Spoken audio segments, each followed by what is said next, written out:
صاحب نے ان کے لیے پریس کانفرنس کی ہے. ظاہر ہے آپ دیکھیں کہ ایک شخص جیل میں تھا اور ان کی فیملی کی طرف سے اپیلیں ہو رہی تھی کہ ہماری ملاقات کروائی جائے. جس دن ان کی فیملی سے ملاقات کرائی جاتی ہے، چند دیر کے بعد ان کے سوشل میڈیا اکاؤنٹ سے آپ اپنے سپہ سالار کے خلاف غلط زبان استعمال کرتے ہیں. اور وہ سپہ سالار جس نے اس وقت بھارت کو دھول چٹائی ہے، وہ سپہ سالار جس کی وجہ سے اور پوری حکومت کی وجہ سے، میں حکومت کو بھی کریڈٹ دوں گا، آج پاکستان کا نام جو ہے پوری دنیا میں عزت کے ساتھ پکارا جا رہا ہے. اور یہ بات میں اس لیے نہیں کہہ رہا کہ جی میں کوئی ہم حکومت کے کوئی سپورٹر ہیں، کیا کوئی ایسی چیز نہیں. میں آپ کو بالکل ایک ایمانداری سے ایک مثال بتا رہا ہوں. میں نے خود 2-4 دفعہ باہر کے ملکوں میں بھی سفر کیا. پہلے گرین پاسپورٹ کی جو ہے نا، اس کو ٹھیک لوگ ایوریج سمجھتے تھے. اس جنگ کے بعد آپ سب کو میں بتا رہا ہوں، اس جنگ کے بعد آپ دنیا کے کسی بھی کونے میں جاتے ہو نا، اس گرین پاسپورٹ کو عزت واقعی ملتی ہے. لوگ بولتے ہیں اچھا یہ پاکستان ہے، یہ پاکستان ہے جس نے یہ بھارت کو جو ہے وہ چنے چبوا دیے. ہمارا ملک اتنا ہے، بھارت اتنا بڑا ملک ہے نا، ہماری آبادی کتنی ہے، ان کی آبادی دیکھ لیں. دنیا کی سب سے بڑی آبادی کا ملک ہے اس وقت بھارت. تو اس کو جس طریقے سے ہماری فورسز نے جس طریقے سے ایک تاریخی شکست دی ہے بھارت کو، جس طریقے سے بھارت کسی کو منہ دکھانے کے قابل نہیں، اور جس طریقے سے اسی سپہ سالار نے اور اس کی پوری ٹیم نے جس طریقے سے انٹرنیشنل ڈپلومیسی میں اس وقت ہمیں ہر جگہ پہ سکسیس ہو رہی ہے. یہ میرے شوگر کوٹڈ ورڈ نہیں ہے، یہ ساری ریئلٹی ہے. اس کے خلاف اگر آپ سازشیں کرنا شروع کر دو اور اس کے خلاف اس طرح کی لینگویج آپ یوز کرو کسی آرگنائزیشن کے ہیڈ کے لیے، تو کیا اس کا جو اسپوکس پرسن ہے کیا وہ آپ کو جواب نہیں دے سکتا؟ کیا آپ اتنے آسمان سے اترے ہو کہ آپ کسی ادارے کے سربراہ کے لیے آپ کچھ کہیں گے اور اس ادارے کا جو اسپوکس پرسن ہے وہ آپ کو کاؤنٹر نہیں کرے گا؟ وہ آپ کو کاؤنٹر کرے گا. آپ اگر ان کے سربراہ کے لیے غلط زبان استعمال کرو گے تو جواب آپ کو بھی سننا پڑے گا. دوسری آپ نے بات کی جیل مدت. اچھا دیکھیں جی جو سی کی بات ہے، سی کے فیصلے ہمیشہ ہوئے ہیں. سی مشترکہ طور پہ اپنے فیصلے کرتی ہے. جہاں تک آپ نے جیل منتقلی کی بات کی وہ مجھے علم نہیں. میں کہہ رہا ہوں آپ کے سوالات مفروضوں پہ زیادہ ہیں، ریئلٹی میں سوال پوچھے میں جواب مجھے ادھر کی بات ہے.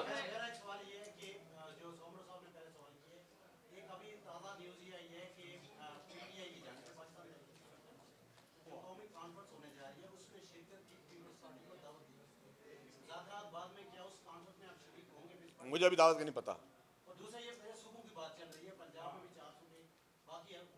دیکھیں جی پیپلز پارٹی سپورٹ نہیں کرے گی. میں آپ کو بتا دوں بات کہ آئین پاکستان سے مقدس کوئی چیز نہیں. آئین پاکستان میں مزید صوبے بننے کے لیے کلازز موجود ہیں. اس کلاز کو پڑھ لیں. ایک تو ہم تو کہتے ہیں جی سندھ کی تقسیم ہمیں کسی صورت میں قبول نہیں ہے، لیکن اگر کسی کو شوق پورا کرنا ہے تو برائے مہربانی آئین پاکستان کا راہ لے کے لائیں. سندھ اسمبلی کا ایک بھی رکن سندھ کی تقسیم کے حق میں ووٹ نہیں دے گا.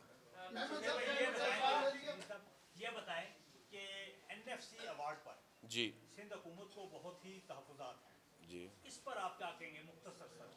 دیکھیے جی این ایف سی ایوارڈ پاس پاکستان پیپلز پارٹی کے دور میں ہوا. دور اس پیپل اسٹارٹ ہوا تھا. گیلانی صاحب پرائم منسٹر تھے جی. جو 7واں ہمارا این ایف سی ایوارڈ ہے. پیپلز پارٹی کو جو بھی ریزرویشنز ہیں، پیپلز پارٹی اس کو ہر اس فورم پہ اٹھاتی ہے جس فورم پہ یہ میٹر اٹھانے کا ہے. ریسنٹلی بھی جو میٹنگ ہوئی تھی، چیف منسٹر سندھ سید مراد علی شاہ صاحب نے بڑا اسٹرانگلی اس کیس کو پلیڈ کیا. ایک میٹنگ ہوئی ہے، باقی میٹنگ ہوں گی. پھر وہی بات کہ جب فیصلے ہوں گے تب پیپلز پارٹی کا سٹانس ہمیشہ کلیئر ہے. اس میں کوئی دو رائے نہیں ہے، کوئی کنفیوژن نہیں ہے، کوئی کمپرومائز نہیں ہے. ہم اپنا سٹانس رکھیں گے. آپ ہو جو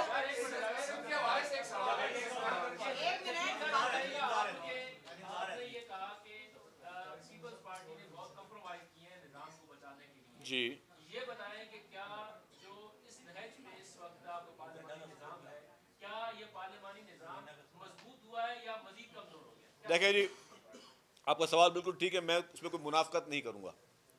آپ نے کہا کہ پارلیمانی نظام مضبوط ہوا ہے یا کمزور ہوا ہے. میں کہتا ہوں کہ پارلیمانی نظام نہ ہو وہ بہتر ہے کہ پارلیمانی نظام ہو وہ زیادہ بہتر ہے. یہ میں آپ سے سوال پوچھتا ہوں. نظام ہو، ٹھیک ہے نا؟ دیکھیے بات سنیں، جب تسلسل رہے گا تو اس کی مضبوطی آئے گی. جب تسلسل رہے گا تو مضبوطی آئے گی. آپ جب تسلسل ختم کر دیں گے تو پارلیمانی نظام ختم ہو جائے گا.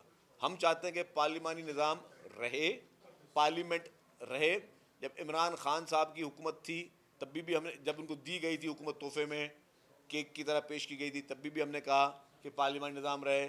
جب شہید محترمہ بینظیر بھٹو صاحبہ کے دور میں پی ایم ایل این کو جتوایا گیا اور صرف 17 سیٹیں پیپلز پارٹی کو ملی، اس وقت بھی شہید محترمہ بینظیر بھٹو صاحبہ نے کہا کہ ہم حلف لیں گے اسمبلی میں، ہم اسمبلی میں بیٹھیں گے. بدترین دھاندلی تھی، کمپیوٹر پہ شعر چھپ گئے تھے، بدترین دھاندلی تھی، آئی جے کے دور تھا سوری. لیکن تب بھی محترمہ نے کہا ہم پارلیمنٹ نظام کو کنٹینیو کرنا چاہتے ہیں. تو پیپلز پارٹی کے سے آپ سوال یہ نہ پوچھیں. پیپلز پارٹی کا سوال ہمیشہ یہ ہوگا کہ ہم کہتے ہیں کہ جی کچھ بھی ہو جائے ڈیموکریسی رہے. محمد صاحب جی یہ بتائیے گا کہ D G I S P R کی پریس کانفرنس کے بعد پنجاب کے وزراء، سندھ کے وزراء، بلوچستان سے بھی پریس کانفرنسز کی ایک سیریز شروع ہوئی ہے. کیا جیل کے اندر بیٹھا ہوا ایک شخص ریاست سے مضبوط ہو گیا ہے کہ اتنی زیادہ پریس کانفرنسز کرنے کی ضرورت پڑ رہی ہے؟ دیکھیں جی، میں نے اپنی پریس کانفرنس میں تو ایک نام بھی D G S P R کا نہیں لیا. وہ تو انہوں نے جب مجھے سوال پوچھا تو میں نے ان کو جواب دیا. ایک پہلی بات میں نے تو جب انہوں نے سوال پوچھا اس پہ میں نے جواب دیا کہ جی، انہوں نے کہا کہ D G S P R. میں نے کہا یس، اگر آپ اس کے ہیڈ آف دی ڈپارٹمنٹ کو کے لیے کچھ کہو گے تو ظاہر اس ڈپارٹمنٹ کا اسپوکس مین آپ کو یہ ہونا چاہیے کہ آپ جواب دیں گے. دوسری بات اچھا دوسری بات یہ کہ آپ نے کہا کہ وہ اتنا مضبوط ہو گیا. بات مضبوطی کی نہیں ہوتی ہے، بات ہوتی ہے گمراہی کی. اچھا میں عرض کروں، نہیں ریاست اللہ نہ کرے کبھی کمزور نہیں ہوگی، اور ریاست کبھی کمزور ہوتی بھی نہیں ہے، یہ بھی بتا دوں آپ کو. ایک میں جواب دے دوں بھائی ان کو. بات یہ ہے کہ وہ شخص اگر کسی کو گمراہ کر رہا ہے، کمزوری اور گمراہی میں فرق ہے. ابھی وہ گمراہی لوگوں کو دی جا رہی ہے نا کہ جی یہ پورٹرے کیا جا رہا ہے، اور وہ پورٹرے شاید اس امپریشن میں معذرت کے ساتھ شاید کوئی آپ میں سے کوئی شخص آ جاتا ہو، وہ پورٹرے کیا جا رہا ہے وہ بیچارے کے ساتھ جو ہے نا، بیچارہ وہ بڑا ہمت والا، دیکھو جی وہ کتنا تگڑا آدمی ہے جی، وہ ان سے لڑ پڑا. یہ پورٹرے کیا جا رہا ہے. یار یہ شخص کس کی بات کر رہے ہو آپ؟ اسی کی شخص کی بات کر رہے ہو جس کا پورا ماضی، اور ماضی قریب ماضی دور بھی بات نہیں کر رہا، وہ سارا انہی چیزوں سے بھرا ہوا ہے. اسی طریقے سے بیٹھ کر وہ ٹی وی پہ جس طرح کی جو بات میں نے اپنے انٹرو میں کہی ہے ساری، وہ یہی کرتا رہا ہے. وہ اسٹیبلشمنٹ کے کندھوں پہ چڑھ کے حکومت میں آج اسٹیبلشمنٹ کو جس کو برا بلا بول رہا ہے، اسی اسٹیبلشمنٹ کے کندھوں پہ چڑھ کے وہ اقتدار میں آیا ہے. کوئی جینوئن مینڈیٹ اس کے پاس نہیں تھا 2018 میں. اور یہ بات اگر میں غلط کر رہا ہوں تو آپ مجھے بولے میں غلط کر رہا ہوں. تو وہ شخص جعلی مینڈیٹ کے ذریعے آیا اور سارا دن ان کے ناموں کی تسبیحاں پڑھتا تھا. جب اقتدار سے نکالا جا رہا تھا تو جنرل باجوہ صاحب کو کہہ رہا تھا کہ میں تمہیں لائف ٹائم ایکسٹینشن دینے کے لیے تیار ہوں، خدا کے واسطے مجھے نہیں نکالو. اور بولا تھا آپ نیوٹرل نہ ہو مہربانی کر کے. آج وہ شخص کو اگر آپ نے قومی ہیرو ماننا ہے، وہ آپ بولے اتنا مضبوط ہو، مضبوط ہی نہیں ہے، وہ گمراہی. اب کبھی کبھی گمراہی زیادہ پاپولرٹی لے لیتی ہے، لیکن حقائق ہمیشہ حقائق رہتے ہیں. حقائق سے عملی تاریخ کو کبھی جو ہے وہ گمراہ نہ کرے. جی لاسٹ کوشچن. آپ نے کرما کی بات کیا اور کہا کہ عمران خان کو مخافاتی عمل ہے جو بھی کیا ہے، تو ہمیشہ سے ہم دیکھ رہے ہیں کہ پولیٹیشین ہی کو مخافاتی عمل جو ہے اس کے سامنے آتا ہے. کبھی اداروں جو لے کے آتے ہیں، آپ نے خود کہا کہ اسٹیبلشمنٹ جو ہے وہ اس کو لے کے آئی. عمران خان خود کچھ بھی نہیں کر سکتے تھے، ممبر بھی وہ پورے کر کے دیتے یہ تھے. سوال آپ کو بالکل جائز ہے. ایک سر سیاستدان کب تک یہ لڑتے رہیں گے کہ کارما ادھر چلا گیا، کارما ادھر آ گیا؟ کیا پیپلز پارٹی کوئی مطالبہ کرے گی کہ اس وقت عمران خان کو لانے والے جتنے ادارے کے اندر بیٹھے ہوئے سسٹم کو نقصان پہنچانے والے لوگ تھے، ان کو بھی اسی طرح ان کے بھی ٹرائل اور وہ ساری چیزیں، اور صرف فیض حمید کے علاوہ جو باقی لوگ شامل تھے. اچھا باقی آپ کا سوال بہت اچھا سوال تھا. جو آپ نے مطالبے کی بات کی کہ پیپلز پارٹی مطالبہ کرے کہ جو لوگ اس کو دھاندلی کے ذریعے لے کر آئے، تو وہ مطالبہ بھی نواز شریف صاحب کر چکے ہیں. تو وہ مطالبہ وہ نواز شریف صاحب کا وہ مطالبہ نواز شریف صاحب کر چکے ہیں. دوسری آپ کی بات کہ بھائی سیاستدان آپس میں کب تک لڑتے رہیں گے، میں آپ کی بات کو مانتا ہوں، آپ کی بات کو میں مان دیتا ہوں. میں کہتا ہوں سیاستدانوں کو آپس میں نہیں لڑنا چاہیے.